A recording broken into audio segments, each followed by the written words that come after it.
আর যদি হার্ট সমস্যা বেশি থাকে সে যাতে আল্লাহর জিকির বেশি বেশি করে করে। সুবহানাল্লাহ রাজুরে কর। নবী তো বিজ্ঞানের বাপ, ১৫০০ বছর আগে হয়ে গেছে। এরপরও বিজ্ঞান গবেষণা করে দেখছে যে কোনো মানুষের হার্ট যদি কোনো সমস্যা থাকে তাইলে আল্লাহর জিকির যত বেশি করবে তত তাড়াতাড়ি হার্ট সবল হবে, ব্যথা দূর হবে। এই জন্য আগেকার মানে আমার আব্বা দাদার যুগে যারা আগেকার মানুষ ছিল সরল সহজ অশিক্ষিত ছিল, তেমন শিক্ষা ছিল না, কিন্তু তাদের ভিতরে আল্লাহর ভয় ছিল। তারা বেশি বেশি আল্লাহর জিকির করত, আর এই জন্য আল্লাহ তাআলা তাদেরকে সুস্থ রাখছিলেন। ডাক্তারের বেশি কাম লাগছে না। ঠিক না? আসুন আবার মূল কথার দিকে যাই। আল্লাহ বলেন, বান্দারে তুমি শোনো, এই পৃথিবীর জমিনে আমি আল্লাহ পাক তোমারে পাঠানোর পরে দায়িত্বগুলো ছিল। বান্দা, আমি আল্লাহ পাক তোমাকে দুনিয়ার জমিনে পাঠাইলাম কালিমা পড়ার পরে তোমাদের উপরে নামাজ ফরজ। এরকম কি ফরজ? আরো জোরে নামাজ ফরজ। নবীজি বলছেন, সাল্লু রাআইতুমুনি কামা উসাল্লি। নবীজি বলছেন, আমি যেভাবে নামাজগুলো পড়তেছি আমার উম্মত কিয়ামত পর্যন্ত এইভাবে নামাজ পড়তেই থাকবে। আরো জোরে কোন সুবহানাল্লাহ, আরো জোরে। আরেকটা কথা ফায়দা আছে, কোন একটা কথা কয়ে যায়, নামাজগুলো মসজিদে ঠেলাঠেলি করে না, এটা শয়তানের কাজ। জোরে কোন কিসের কাজ? আমি কাবা শরীফে নামাজ পড়ছি, এখানে অনেকে আছেন হাজী সাহেব, আমি জানি চিনি। আমি কাবা শরীফে নামাজ যখন পড়ছি তখন দেখছি কত জাতের নামাজ যে পড়ে, কেউ কেউ জীবনে কিছু করে না। ঠিক কিনা? নামাজ গুলো এত বাড়াবাড়ি কে লিয়া মসজিদের ভিতরে গিয়া? বোঝা গেল যারা মসজিদের ভিতরে গিয়া ফাঁসা সৃষ্টি করে এটা ভালো মুমিনের কাজ না, এটা শয়তানের কাজ। ঠিক কিনা? জোরে কোন। নবীজি বলছেন, সাল্লু রাআইতুমুনি কামা উসাল্লি। আমি যেইভাবে নামাজগুলো পড়ছি তোমরা এইভাবে কিয়ামত পর্যন্ত আমার উম্মত নামাজ আদায় করো। মূল উদ্দেশ্য থাকবে আমি আল্লাহর সিজদা করব। ঠিক কিনা? জোরে কোন। আমি আমার রবকে সিজদা করব, এটা হলো মূল উদ্দেশ্য। কবুল করার মালিক কে?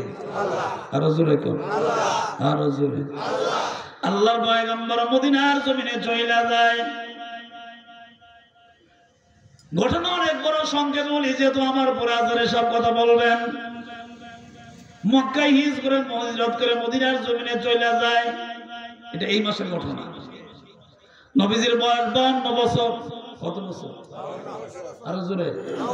নবীজির বয়স 52 বছর।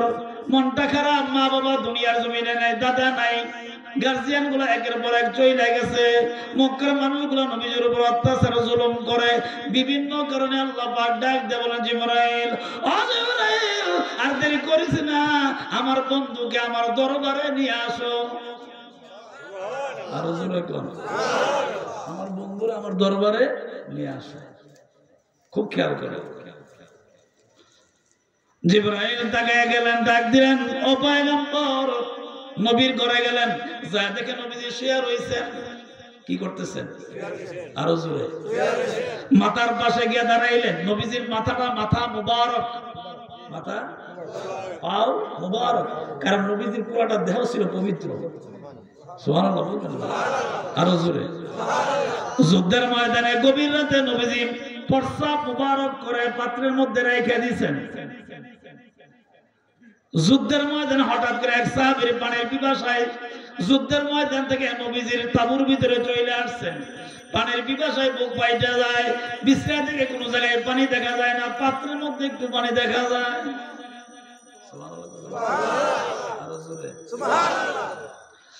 পানির পিপাসার কারণে পাত্রের পানিটা খাইয়া ফেললেন। আসলে এটা নবীজির প্রস্রাব মুবারক। ফজর নামাজের সময় হওয়ার পরে নবীজি জিজ্ঞাসা করে, সাহাবীরা রে, ও সাহাবীরা বলো, পাত্রের মধ্যে যে একটু পানি জমা ছিল এটা কোথায়? কারণ নবী তো জানেন ওনার প্রস্রাব, এটা কোথায়? যিনি পান করলেন দাঁড়ায় কই, ইয়া রাসূলুল্লাহ, বেয়াদবি মাফ করবেন, পানির পিপাসায় সহ্য করতে পারি নাই, কোথাও পানি পাই নাই, এই জন্য মাটির পাত্রে পানিটা খাইয়ে ফেলছি। নবীজি জিজ্ঞাসা করলেন, সাহাবীরা, এটা তো পানি না, এটা আমার প্রস্রাব মুবারক। সাহাবী ডাক দেখো, পয়গম্বর, ও মদিনার নবী, আল্লাহর কসম করে বলি, এটা কোনোদিন প্রস্রাব হইতে পারে না। এই পাত্রের পানি থেকে জান্নাতের মেশক আম্বরের ঘ্রাণ কর।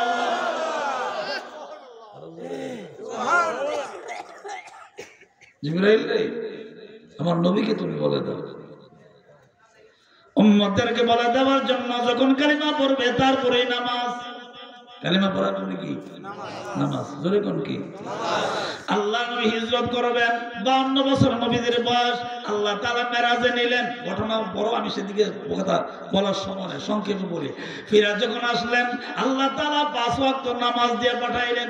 প্রথম ছিল 50 ওয়াক্ত, কমাইতে কমাইতে 5 ওয়াক্ত। আল্লাহ ডাক দেখো জিবরাইল রে আমার পয়গম্বরকে তুমি বলে দাও আমার পয়গম্বরের উম্মতগুলো যখন মদিনার নবীর উম্মতগুলো যখন 5 ওয়াক্ত নামাজ আদায় করবে আমি আল্লাহ তার আমল নামায় 50 ওয়াক্তের সওয়াব লিখে দিব। যায় দেখে নবী ঘুমাই রইছে, মাথা মুবারকের সামনে দাঁড়ায় রইছে, নবী আর সজা হয়। জিবরাইল চিন্তা করলেন আমি যদি ডাক দিই আর যদি বেয়াদবি হয় তাহলে তো আমার জিবরাইলের উপায় নেই, আল্লাহর কাছে জবাব দিতে আমার জান করি না। জিবরাইল কিছুক্ষণ পরে আবার নবীজির পা মুবারকের কাছে চলে গেলেন। তাকায় দেখে নবীজি সজাগ হয় না, ঘুমাই আছে। জিবরাইল ফেরেশতা নিজের জবানের জিহ্বাটা ফেরেশতা জিহ্বাটা আস্তে করে নবীজির পায়ের তালুর মধ্যে লাগাইয়া দিলেন। নবীজি ঠান্ডা অনুভব করলেন, ঘুমটা ভেঙে গেল, খুব আরামের ঘুম আস্তে করে ভেঙে গেছে, কোনো কষ্ট হয়েছে না। চক্ষুটা খুলে তাকায় দেখে জিবরাইল পায়ের পাশে দাঁড়ায় রয়েছে। ও জিবরাইল গভীর রাতে আমার পায়ের পাশে কেন? এমন সময় জিবরাইল ডাক দেব পয়গম্বর আমার আল্লাহ আমার পাঠাইছে আপনাকে কাবা থেকে বাইতুল মুকাদ্দাস নেওয়ার জন্য। ভালো কথা জিবরাইল তুমি যে আমার ভাবের মধ্যে জিহ্বা লাগাইছো, তুমি এত বড় মর্যাদাশীল ফেরেশতা, ফেরেশতাদের মধ্যে তোমার মতো মর্যাদা কারণ নাই, কারণ তুমি সমস্ত নবীর কাছে ওহী নিয়ে আইছো, এই কামটা যে করলাম। নবী ছিলাম না, নবী ছিলাম না। জিবরাইল ডাক দেখো ও আল্লাহর পয়গম্বর আল্লাহর কসম করে বলে আমি জিবরাইলের মর্যাদা যতই বড় হোক না কেন আপনি নবীর সামনে আমি জিবরাইল জিরু, আমার কোনো কিছু নেই, আপনার কাছে আমি কিছু হইতে পারি, আমি জিবরাইল। মেরাজের ভিতরে গেলেন, অনেক বড় ঘটনা। নামাজগুলো নিয়ে দুনিয়ার জমিনে আসলেন। আল্লাহর পয়গম্বর যখন হিজরত করবেন তখন 1 বছর পরে, আমি কিন্তু মেরাজের ঘটনা বলতে পারি না, সময় কম তো, মূল ঘটনাটা বইলা ফেলি। 1 বছর পরে 53 বছর বয়স যখন পূর্ণ হইল আল্লাহ নবী আবু বকর সিদ্দিক রাদিয়াল্লাহু তাআলা ডাক দিয়ে বলেন জান্নাতি মানুষ নবীজির পাশে শুয়ে রয়েছেন, দুনিয়ায় থাকতে আল্লাহ পাক জান্নাতের সার্টিফিকেট দিচ্ছেন। সুবহানাল্লাহ, আসতে হবে না জোরে। আল্লাহ নবীর আপন শ্বশুর একদিক দিয়ে খলিফা, প্রথম প্রধান খলিফা, আরেক দিক দিয়ে শ্বশুর, কারণ আমাদের মা উম্মুল মুমিনিন আয়েশা সিদ্দিকা রাদিয়াল্লাহু আনহা আব্বা উনি নবীজি আয়েশাকে বিয়ে করছিলেন। শ্বশুরের প্রতি ডাক দেখো প্রাণের শ্বশুর গো, একটা কথা বলি, মক্কার পরিবেশ বলো না, যে কোনো সময় হিজরত করা লাগতে পারে। শ্বশুর রেডি থাকেন, আবু বকর সিদ্দিক রেডি থাকেন, মক্কার পরিবেশ বলো না, যে কোনো সময় হিজরত করা লাগতে পারে। সংক্ষেপে ঘটনা পরে আল্লাহর নবী গভীর রাতে যে আবু বকর সিদ্দিক রাদিয়াল্লাহু তাআলা দরজার ভিতরে আস্তে করে হাতটা লাগাইলেন, শুধু ডাকটা দিয়েছেন আবু বকর, আস্তে করে একটা ডাক দিয়েছে আবু বকর, ডাকটা নবী আস্তে করে দিছে। আবু বকর সিদ্দিক রাদিয়াল্লাহু তাআলা মানে খুব জোরে মানে জবাব দিছে লাব্বাইক ইয়া রাসূলুল্লাহ, ও আল্লাহর নবী আমি হাজির। আর জোরে কসম হে আল্লাহর নবী আমি হাজির। আবু বকর সিদ্দিক রাদিয়াল্লাহু তাআলা চেহারার দিকে তাকে, আবু বকর রে মক্কার অবস্থা খুব করুণ, থাকা যাবে না রে আবু বকর, চলো আমরা হিজরত করে ইয়াসরাবের দিকে চলে যাই। ইয়াসরাব মদিনা ছিল না, নবীর আগমনের কারণে মদিনা হয়েছে। সুবহানাল্লাহ, তো আসতে বলবো, নবীর আগমনের কারণে ইয়াসরাব মদিনা হয়ে গেছে। ও প্রিয় হাবিব পাগলের রাখছো কেন দূরে, আর পাগল ছিল ওয়াজ করনি জুব্বা দিনা তার, আমি পাগলাই কিছু চাই না, চাই যে তোমারে। ও প্রিয় হাবিব পাগলের রাখছো কেন দূরে, আরে আমি পাগল লাগবো, ঠিক কিনা জোরে কর, পাগল না হলে কিছু আদায় করুন যায় না, কথা কয় না। চেয়ারম্যান কাছে যখন যাইবেন একবার বিদায় করে দিলে আবার একবার যাইবেন। চেয়ারম্যান যতই মানে বিদায় করুক, বারবার যখন যাইবেন তখন চেয়ারম্যান চিন্তা করবো একটা লোক বারবার আইছে, তারা বারবার কি বিদায় করুন যায়? কথা কয় না, কিছু না কিছু কথা শুনবে, ঠিক কিনা জোরে কন? এই জন্য নবীর জন্য পাগল হওয়া লাগবে, আল্লাহর জন্য পাগল দেওয়ানা হওয়া লাগবে। হ্যাঁ, উহুদের ময়দানে দাঁত শহীদ হয়েছে, সৈন্য ওয়াজ করে সব দাঁত ফলাই দিচ্ছে। অনেক হুজুরাই করলে বেদাত করছে, কথা কয় না, সব বেদাতের লোক। আমি এক ওয়াজে কইছিলাম যেইভাবে বেদাত শুরু হয়েছে, কিয়ামতের দিন যখন আল্লাহর দরবারে উঠবো গিয়া তখন খুশি থাকবো মাত্র আধা, পুরা এগাত হয়েছে না। সাবধান, নবীর ভালোবাসা আগে এর করে বাকি, ঠিক কিনা জোরে কর?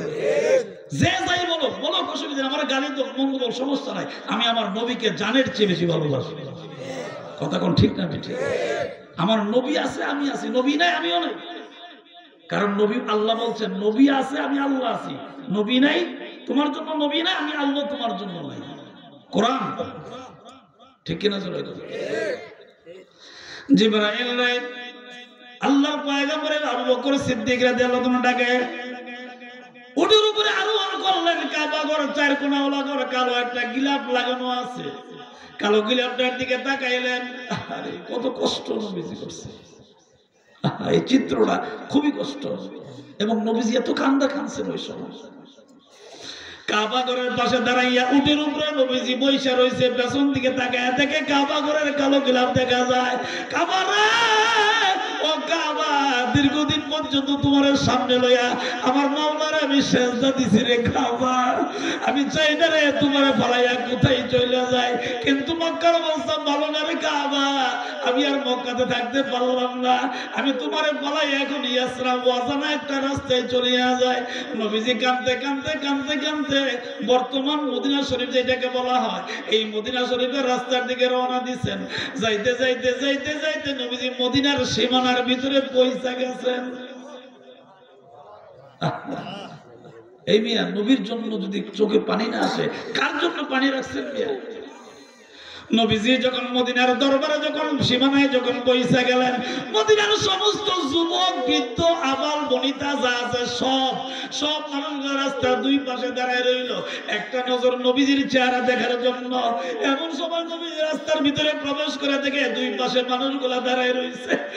মদিনার ছোট্ট ছোট্ট বাচ্চাগুলা রাস্তার মধ্যে দাঁড়াইয়া উঠতো, এমনি আবার নবীজি ওই জায়গায় বসে রয়েছে অনেক উপরে। মদিনার ছোট্ট ছোট্ট বাচ্চাগুলা নবীজিকে এক নজর দেখার জন্য এইভাবে গাটটা বাঁকা করে নবীজির দিকে তাকাইছে। রহমতের নবী তাকায় থেকে মদিনার বাচ্চাগুলা ওনাকে দেখতে খুব কষ্ট হইতেছে। নবীজি একটা সেকেন্ড দেরি করে নাই, উঠতে গান জমিনের মধ্যে নাই না গেছে।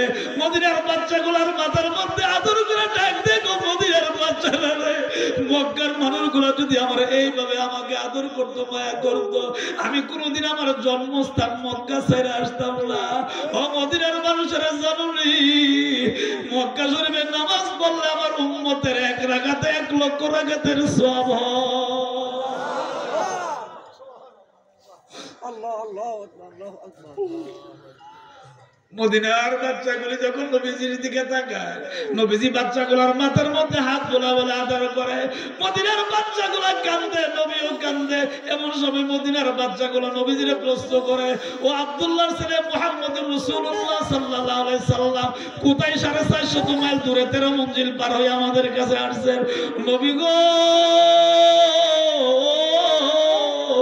আমাদের মনের একটা আবদার আপনার কাছে করি গো নবী, আপনি ওয়াদা দিবেন কি নবী, মদিনায় ছাইরা আর কোনোদিন মক্কা শরীফ যাবেন না? নবী গো, আপনি কি ও ওয়াদাটা দিতে পারবেন আমাদেরকে ছাইরা আর কোনোদিন মক্কা যাবেন না? পারবেন গো নবী? নবী আপনি পারবেন?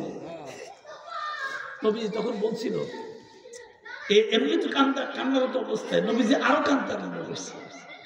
নবীজি মদিনার বাচ্চার চেহারার দিকে তাকিয়ে বলে, ও মদিনার শিশুরা রে, আল্লাহর কসম করে বলে রে মদিনার শিশুরা, আমার মক্কার মানুষগুলা যদি আমারে এতটুকু আদর নাও করতো, অন্তত পক্ষে থাকার মতো যদি ব্যবস্থা আমারে কইরা দিত, আমি কোনোদিন মক্কা ছাইরা তোমাদের কাছে আসতাম না রে মদিনার শিশুরা রে। তোমরা আমার জীবনের প্রথম দেখছো, জীবনের প্রথম দেখে আমার জন্য এত মায়া লাগছে। ও মদিনার মানুষেরা, আমি নবী দোয়া কইরা যাই রে মদিনার মানুষেরা, তোমাদেরকে না লই আমি জান্নাতে প্রবেশ করব না। আরো জোরে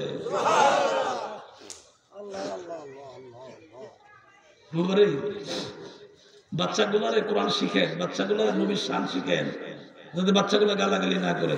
গালাগালি করলে বাবা মার বদনাম হয়, ঠিক কিনা জোরে? এই জন্য নবীজির শান শিখাইবেন, আল্লাহর কোরআন শিখাইবেন। আমার আব্বা প্রায় সময় বলতেন, আপনার এলাকার মানুষ তো আপনারা দেখছে শুনছে, আব্বাজান বলতেন আর চোখের পানি ছেড়ে ছেড়ে কাঁদতেন, ওই মদিনার আরে পথে রে আমার, ওই মদিনার পথে আরে আধার রাত্রে চলছে নবী আবু বকর সাথে, ওই মদিনার পথে রে আমার, ওই মদিনার পথে রে আমার, ওই মদিনার পথে। নবীজি কাঁদছেন আর গেছেন মদিনার। এই নবীর উম্মত শহীদপুর, সুতারমোড়া, রামপুর, দৌলতপুর, এই গ্রামবাসী, এই মুসলমান বাবা মায়েরা, বাবারা রে, অনুরোধ করে যায়, অনুরোধ করে যায়, নবীর ভালোবাসা অন্তরে সৃষ্টি করে। চোখ দিয়ে পানি আসবে, গুনাহগুলি মাফ হবে, ঠিক কিনা জোরে? চোখ দিয়ে পানি আসবে, গুনাহগুলি মাফ হবে। সত্য কথাটা বলি, আপনাদের কাছ থেকে বিদায় নিয়ে যাই। আমি চাই না আমার পরবর্তী বক্তাকে কষ্ট দিতে। নবীজি বলছেন, উম্মত রে, আল্লাহর রাস্তায় তোমরা নামাজগুলি পড়ো। হযরত বেলাল রাদিয়াল্লাহু তাআলা মিনারে আযান দিতেন।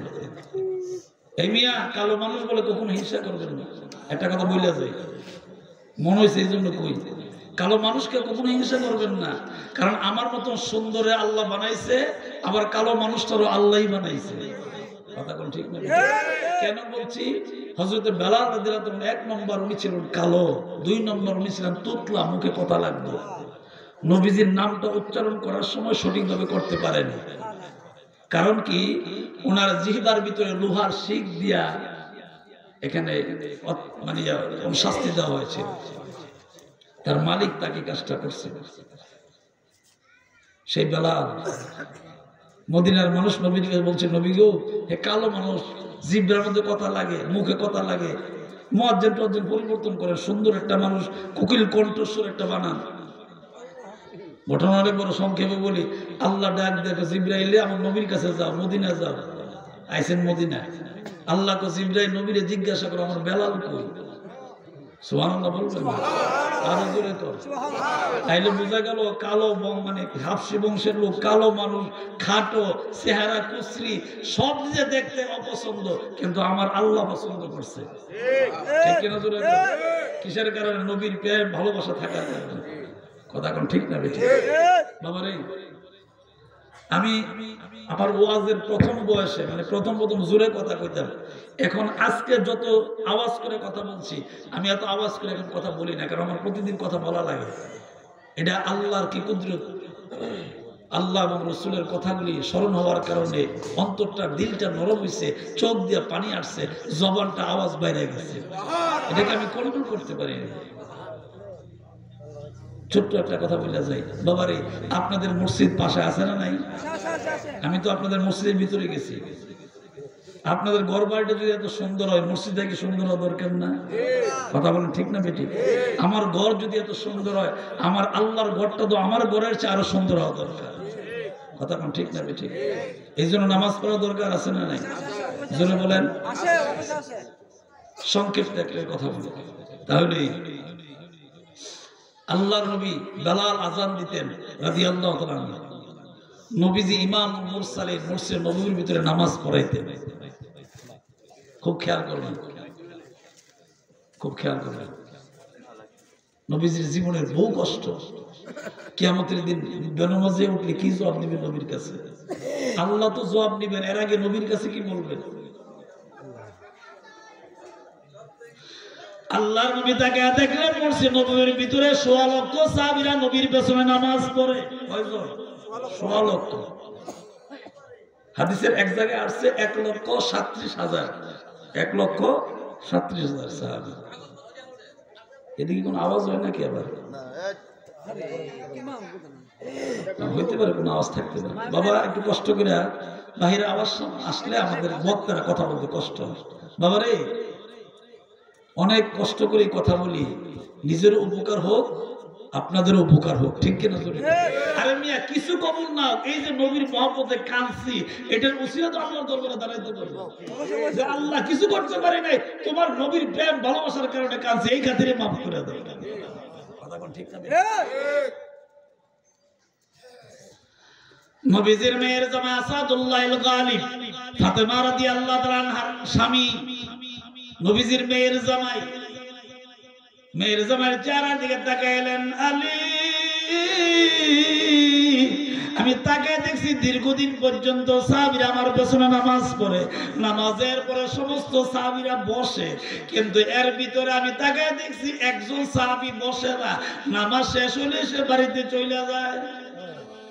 খুব গভীর আলোচনা। আলী রে, ওই সাহাবীর নাম হলো আব্দুল্লাহ আনসারী। নাম কি? আব্দুল্লাহ আনসারী। আলী রে, বাড়িতে যাও, একটু খবর নাও কেন সে তাড়াতাড়ি করে বাড়িতে চলে যায়। সমস্ত সাহাবীরা আমার সঙ্গে কথা বলে, সালাতু সালাম কই আমার দুরূদ সালাম কই আমার কয় নবী মুস্তাফা, তোমরা যদি সালাতু সালাম কই আমার দুরূদ সালাম।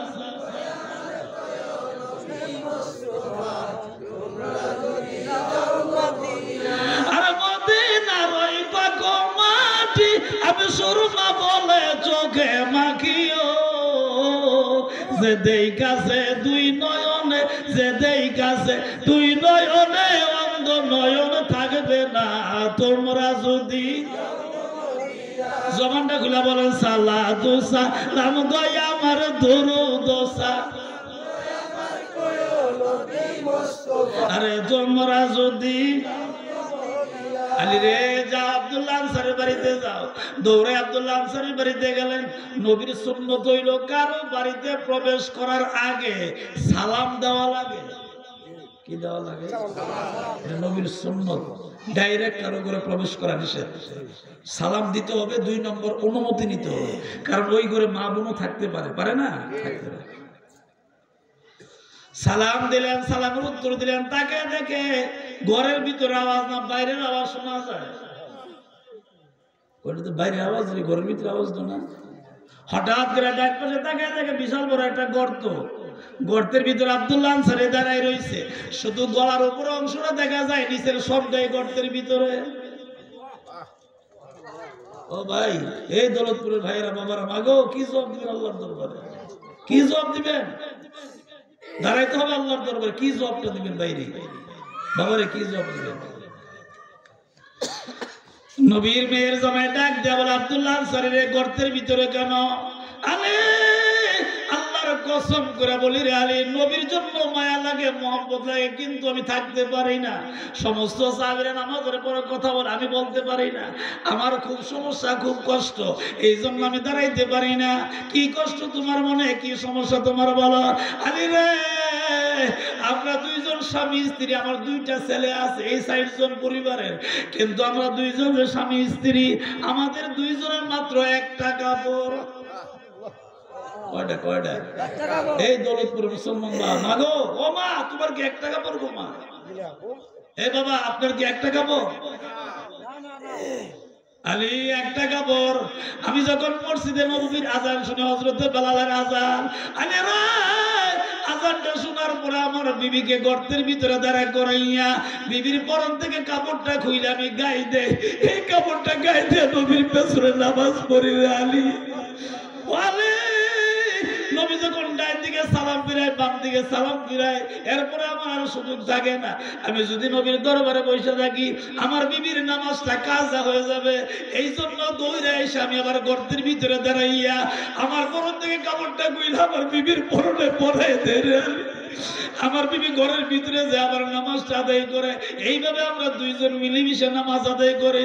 আরে রে বেলালের আযান যখন শুনি তখন খুব মায়া লাগে নবীর জন্য, বেলালের জন্য মায়া লাগে। কিন্তু কি করব, যাইতে যাইতে একামতের সময় হয়ে যায়, নামাজ শেষ হলে আবার দৌড়ে চলে আসি। আমি বেশিক্ষণ পর্যন্ত ওই জায়গায় দাঁড়ায় থাকতে পারি না। আলি রে আমার এই অবস্থা। এবার সবাই নবীর মেয়ের সবাই চোখের পানি ধরে রাখতে পারে না, এই চোখের পানি ছেড়ে ছেড়ে কাঁদে, কাঁদতে কাঁদতে কাঁদতে কাঁদতে নারে তাকবীর, সবাই জুড়ে বলো নারে তাকবীর, নারে রিসালাত, নারে রিসালাত। প্রধান আকর্ষণের আগমন, ডক্টর সিরাজুল ইসলাম আল আজহারী সাহেবের আগমন, ডক্টর সিরাজুল ইসলাম আল আজহারী সাহেবের আগমন। দৌলতপুরের পক্ষ থেকে, এলাকাবাসীর পক্ষ থেকে হযরত মাওলানা সৈয়দ মুখলেসুর রহমান সাহেবের আগমন। দৌলতপুরের পক্ষ থেকে শুনেন, আপনারা তাকবীর দেন না, পাবলিক দূর থেকে মনে করে মনে কেউ নাই, জুড়ে দিয়েন।